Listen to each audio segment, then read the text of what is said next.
Hello students, welcome back to our English classes.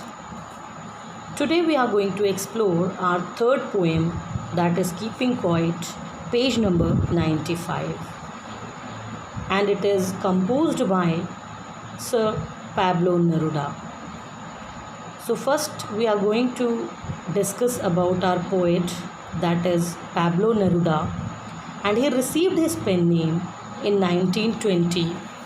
His original name was Neftali Ricardo Reyes Basalto, and he was born on 12th July 1904 in the town of Parral in Chile. He was a Chilean poet, diplomat, and politician, and he was awarded Nobel Prize for Literature in 1971. He was perhaps most important Latin American poet of 20th century. He began his career at the age of 13, and his first article and poem were published in the daily La Manana.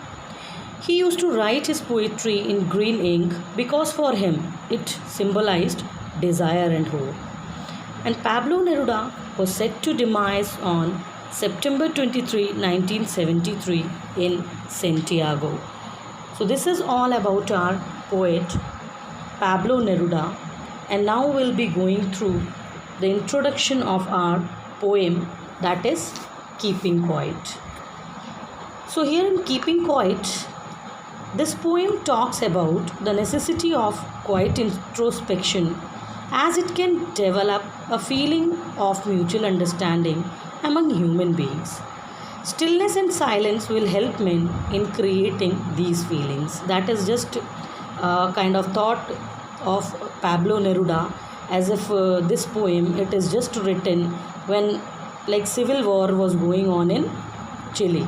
So here Pablo Neruda divides this poem into stanzas, but there is no rhyme or meter followed. If we go through the poem, we'll find out that length of each line differ in different stanzas. So this is just written in free verse.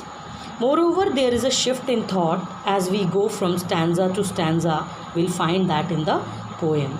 And if we go through, like, we'll find out even the theme, which basically is an anti-war poem.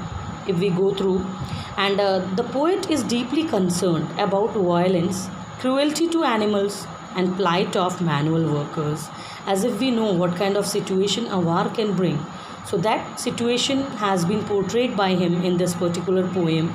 The poet offers a very simple solution to make like many of our social, political and religious problems are there, and he just wanted to like highlight this particular his thought in this particular poem. So the solution is self-introspection according to him. Like if we are following this self-introspection, means we are thinking deeply and just we are examining our own ideas, we'll come to know where the problem lies. So that only he is just trying to define out here. If it is acted upon, it will be the first major step towards uniting people. If we are understanding these problems, definitely we can unite the people as per him. The second step is that everyone should look within and analyze what is wrong and who is the wrongdoer. This will cleanse every heart and ennoble all people. And now each and everyone will just think over and try to rectify like whatever, if anything wrong is being done by them. So this poem is just advocating the importance of silence and self-introspection, and it can also transform not only one life of the individual, but if we say it can change the face of the earth. So here he is just trying to like highlight this kind of situation, as I have already told you that this poem is written by him during the civil war when was going on in Chile.